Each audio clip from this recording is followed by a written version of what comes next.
Minut za svetu Božju reč. Dakle, evo u Judinoj poslanici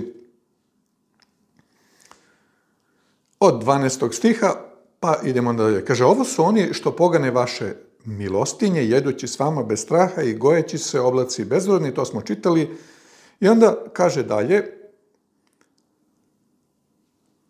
od 15. stiha, da učini sud svima, dakle veliki slavni dan Hristovog dolaska, kaže da učini sud svima i da pokara sve bezbožnike za sva njihova bezbožna dela kojima bezbožnost činiše i za sve ružne reči njihove koje bezbožni grešnici govoriše na Boga. Što smo u prethodnom videu kazali, zaista narod toliko huli na Boga, bar ovde u Srbiji, i psuje ga da je to neverovatno. I to stalno njega psuje. Što ne psuje satanu, nego psuje uvek Boga, zato što je na toj drugoj strani.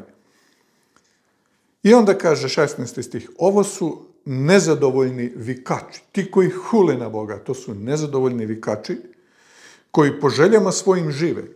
I zato oni hule na Boga. Oni žele da njihova želja bude ispunjena, svaka njihova želja, i usta njihova govore ponosite reči i za dobitak gledaju ko je ko.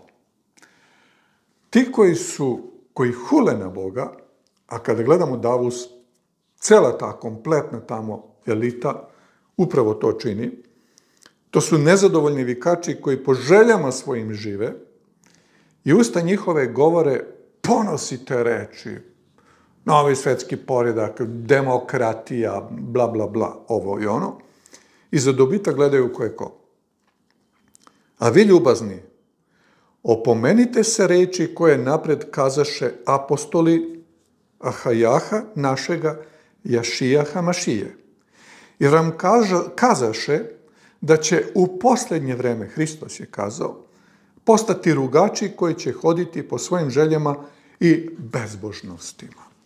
U posljednje vreme, pred slavni Hristov dolazak, živeće, kako ovdje kaže, rugači, oni koji se rugaju, koji će hodati po svojim željama i bezbožnostima. I zaista kad ljudima danas pokušate da kažete neku riječ o Hristu, o Bogu, o dolasku, oni se rugaju i smevaju sa time. Kaže, ovo su oni što se odvajaju od jedinosti vere i jesu telesni koji duha nemaju, koji nemaju duha svetoga. Dakle, oni su potpuno u mraku ovoga sveta. A vi ljubazni, naziđujte se svojom svetom verom i molite se Bogu duhom svetim.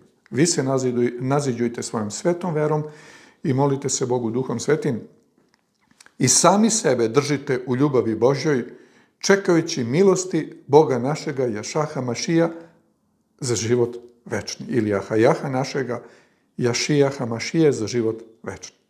I tako razlikujući jedne milujete, jedne strahom izbavljajte, iz ognja vadite i karajte se strahom, mrzeći na haljinu opoganjenu od tela. A onome koji vas može sačuvati bez greha i bez mane i postaviti prave pred slavom svojom u radosti. Jednome premudrome Bogu i spasitelju našemu Jašijaha Mašiji, Ahajaha našega slava i veličanstvo, država i vlast pre sviju vekova i sad i u sve vekove. Amin.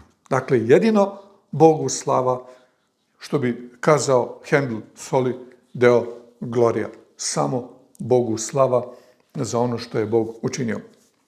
Evo, dakle, Judina poslanica, ovdje smo je završili s ovim stihovima.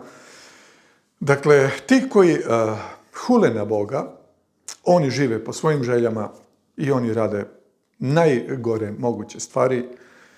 I to su rugači koji se rugaju na svaku pomisao o Bogu i o njegovom sudu i o njegovoj pravdi, ali kaže, čuvajte se nečistih ljudi i haljine koja je od tela opoganjena i jedne, kaže, vadite iz ognja, jedne ukoravajte, jedne jačajte, da budemo spremni za veliki i slavni dolazak spasitelja našega i pomazanika Božjega Jašijaha Mašije, dakle, koji je naš Ahajah, koji nas je stvorio, koji je i božansko biće istovremeno, što je vrlo važno da se razume za Božji plan spasenja. Tako da Judina poslanica onako je kratka, ali ima neke vrlo, kako da kažem, dinamične poruke i njegova poruka jeste da se čuvamo palih anđela koje je Bog zaključao za dan velikog suda, da ne budemo bezvodni oblaci koji se dižu i hule na Boga, da ne budemo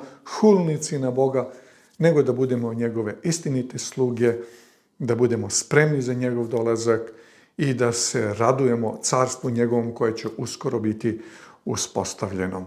Neka vas Bog sve blagoslovi u tome. Lep pozdrav!